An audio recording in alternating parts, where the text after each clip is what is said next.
Sebenarnya hampir semua karakter kayak muncul begitu aja sambil jalan, karena sebenarnya novel ini juga relatif kayak kecelakaan gitu.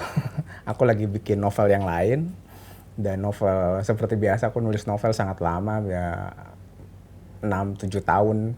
Tapi di tengah-tengah itu ya, karena ngerasa panjang gitu, aku ada satu chapter yang satu bab dari novel yang sedang aku bikin itu yang kemudian gak aku pakai, yang ternyata menjadi bab pertama dari Seperti Dendam, yang aku bilang kayaknya daripada aku buang, aku kayaknya bisa selesai bagian yang ini. Dan ya kemudian habis itu ya kemudian barulah develop karakternya apa ya, banyak sih pengaruh-pengaruh dari banyak hal yang kemudian membangun si Iteng itu sampai dia jadi karakter seperti yang dikenal di novel.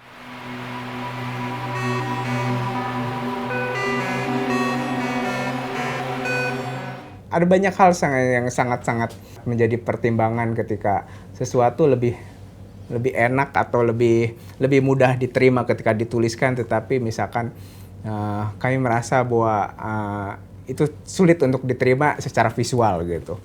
Ya ada beberapa hal yang kemudian kami coba mencari pengganti adegan. Makanya aku bilang ada hal-hal yang kami hilangin, terus ada hal yang harus kami tambah. Tapi secara umum sih ya karakter itu di film kami pengen bahwa itu menjadi semacam film tentang dua orang gitu, si Ajo Kawir dan si Iteng gitu. Itu sesuatu yang kami bayangkan itu balance gitu, sesuatu yang di novel sebenarnya tidak terlalu balance gitu, karena hampir ya mungkin 60% cerita tentang Ajo Kawir gitu.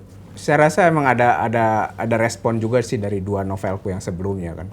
Ya ketika aku nulis Seperti Dendam, aku membayangkan sebenarnya mungkin masih di tema yang sama, tetapi aku pengen melihat justru dari awalnya dari sudut pandang lelaki gitu, si Ajo Kawir gitu. Bagaimana di dunia yang maskulin, yang patriarch gini, bahwa laki-laki juga sama bisa menjadi korban gitu, menjadi ya tidak berdaya gitu. Bagaimana misalkan gagasan masyarakat tentang bahwa cowok itu harus kuat, cowok itu harus bisa ereksi gitu, harus bisa memuaskan perempuan. Itu kan memakan korban si Ajo Kawir yang sejak awal dia memperoleh trauma dan kemudian katakanlah invalid gitu. Sepanjang novel sebenarnya bisa dibilang cerita untuk upaya dia untuk mengembalikan katakanlah kelelakiannya dia gitu, karena di mata masyarakat hanya itu yang akan membuat dia sebagai lelaki gitu. Ketika aku membayangkan itu, aku membayangkan bahwa harus ada kontras yang nyata tentang bagaimana ini supaya orang bisa melihat si perkembangan si Ajo Kawir ini bisa gampang dipahami. Kemudian muncullah Iteng gitu. Pada saat yang sama dia juga korban seperti si Ajo Kawir, bagaimana juga dia punya trauma masa kecil yang sama, tetapi responnya berbeda gitu.